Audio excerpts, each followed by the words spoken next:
Breaking news తిరుపతిలో వైసీపీకి shock తగిలింది. కూటమిలోకి 22 మంది కార్పొరేటర్లు చేరబోతున్నట్టు సమాచారం అందింది. దీంతో డిప్యూటీ మేయర్ ఎన్నికపై కూటమి సర్కార్ కసరత్తు మొదలుపెట్టింది. భూమార కరుణాకర్ రెడ్డి అత్యంత సన్నిహిత కార్పొరేటర్ కూటమిలో చేరుతున్నట్టు సంకేతాలు ఇచ్చారు. ఈ పరిస్థితిలో కూటమి నేతలతో ఇన్ఛార్జ్ మంత్రి అనగాని సత్యప్రసాద్ సమీక్ష నిర్వహిస్తున్నారు. సమావేశానికి ప్రస్తుత డిప్యూటీ మేయర్ కొంతమంది కార్పొరేటర్లు హాజరయ్యారు.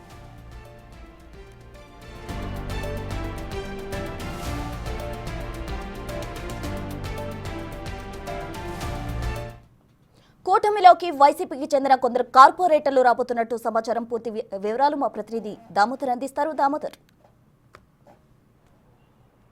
ప్రసన్న, ఏదైతే తిరుపతికి సంబంధించి డిప్యూటీ మేయర్ ఎంపిక 3వ తేదీ జరగనుంది. దీనికోసం పూర్తిగా అటు టీడీపీ ఏదైతే కూటమి నేతలు పూర్తిగా కసరత్తు చేస్తున్నారు. అయితే ఇప్పటికే వైసీపీ తమ అభ్యర్థిగా శేఖర్ రెడ్డిని 42వ డివిజన్ కార్పొరేటర్ శేఖర్ రెడ్డిని ప్రకటించింది.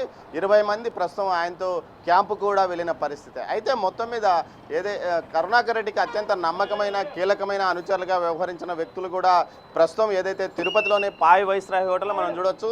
ఎదురుగా ఉన్న పాయ్ వైస్రాయ్ హోటల్లో ప్రస్తుతం ఇటు ఇన్ఛార్జ్ మంత్రి, రెవెన్యూ శాఖ మంత్రి అయిన అనగాని సత్యప్రసాద్ను కలవడానికి వచ్చారు. వీరంతా ప్రస్తుతం అనగాని సత్యప్రసాద్తో చర్చల్లో జరుపుతున్నారు. మొత్తం మీద 47 మంది సభ్యులుండగా ఎక్స్ అఫిషియో సభ్యులు మొత్తం 3 ఉన్నారు. ఇందులో ఎక్స్ అఫిషియోస్కి సంబంధించి ఎంపీ, ఎమ్మెల్సీ వైసీపీకి ప్రాతినిధ్యం వహిస్తుండగా ఎమ్మెల్యే టీడీపీకి ప్రాతినిధ్యం వహిస్తున్నారు. అయితే 27 మంది సభ్యులు టీడీపీకి అభ్యర్థికి మద్దతు ఇవ్వడానికి సిద్ధమయ్యారు. ఎన్నికల ముందు కొంతమంది అటు పార్టీ మారగా ఆ తర్వాత ఎన్నికల తర్వాత డిప్యూటీ మేయర్ 1 ముద్రనారాయణతో పాటు నరసింహాచారి, నరేంద్ర, నాగేంద్ర అనే కార్పొరేటర్లతో పాటు మహిళా కార్పొరేటర్లు కూడా ప్రస్తుతం ఏదైతే అనగాని సత్యప్రసాద్తో చర్చలు జరుపుతున్నారు. మరోవైపు ఎస్కే బాబు కీలకమైన వ్యక్తి, ముఖ్యంగా వైసీపీకి అత్యంత నమ్మకమైన వ్యక్తి అయిన ఇతను కూడా ఏదైతే ప్రస్తుతం ఏదైతే ఆయనతో మాట్లాడుతున్నారు. మొత్తం మీద చూస్తే ఇది వైసీపీకి శాఖ అనవచ్చు. దీనికోసం ప్రత్యేకంగా క్యాంపు రాజకీయాలు నడిపినప్పటికీ